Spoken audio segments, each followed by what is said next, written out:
নিজের সন্তানাদিদেরকে বোঝানো হয়েছে, ওই যে আমাদের সন্তানগুলি কারো ছোট বাচ্চা থাকে, ছোট ছোট বাচ্চাদেরকে বোঝানো হয়েছে, ওই ছোট বাচ্চাদের রূপ কবজ করে আল্লাহ পাক রব্বুল আলামিন আমাদের মাধ্যমে পরীক্ষা নিয়ে নেন, ঠিক কিনা?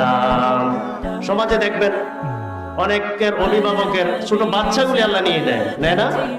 কত আদর যত্ন করেছেন, দেখা যাচ্ছে 5 বছর 6 বছর 7 বছর হয়েছে, বাচ্চাটা আল্লাহ নিয়ে গেছে, ঠিক কিনা? লক্ষ লক্ষ টাকা হাসপাতালে খরচ করেছেন, দেখা যাচ্ছে বাচ্চাটা নিয়ে গেছে। এখন এত সাধনার পর আল্লাহ এরপরে আপনাকে একটা বাচ্চা দিয়েছে, এরপরে আল্লাহ নিয়ে গেছে, ঠিক কিনা?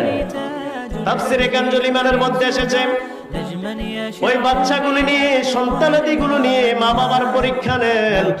যখন ওই সন্তানগুলোর রূহগুলা কবজ করার জন্য আজরাইলকে প্রেরণ করা হয়, আজরাইল ওই সন্তানগুলির রূহ কবজ করে নিয়ে যান। আল্লাহ ডেকে বললেন, ও ফেরেশতারা রে, নোয়াদ্দা গ্রামের অমুক ব্যক্তির সন্তানগুলি তোমরা যখন কেড়ে নিয়েছ, যখন সন্তানগুলি তোমরা কেড়ে নিয়েছ, কেড়ে নেওয়ার পর ওই অভিভাবকরা কি করেছে? নাকি আমি আল্লাহর নাফরমানি করেছে, নাকি আমি আল্লাহর শুকরিয়া আদায় করেছে? এবার ফেরেশতারা কয়, ওগো আল্লাহ, না না না, আপনার নাফরমানি করে নাই, বরঞ্চ আপনার শুকরিয়া আদায় করেছে। জোরে বলি সুবহানাল্লাহ। কিভাবে শুকরিয়া আদায় করেছে? ওগো আল্লাহ, তাদের এই ফলগুলো কেড়ে নেওয়ার পরও তারা আপনার আল্লাহর শুকরিয়া আদায় করেছে।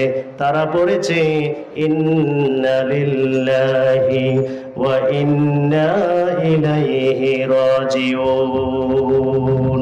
এবার আল্লাহ ডেকে বললেন, ও ফেরেশতারা রে, তোমরা সাক্ষী থাকো, ওই অভিভাবকদের ফলগুলো ছিনিয়ে নেওয়ার পরও, সন্তানগুলিকে ছিনিয়ে নেওয়ার পরও যে অভিভাবকরা ধৈর্য ধারণ করেছে, আমি আল্লাহর শুকরিয়া আদায় করেছে, তোদের সাক্ষী রেখে বললাম, ওই অভিভাবকদেরকে বাচ্চাদের বরকতে ওই অভিভাবকদের জীবনের গুনাহ আমি আল্লাহ মাফ করে নিলাম।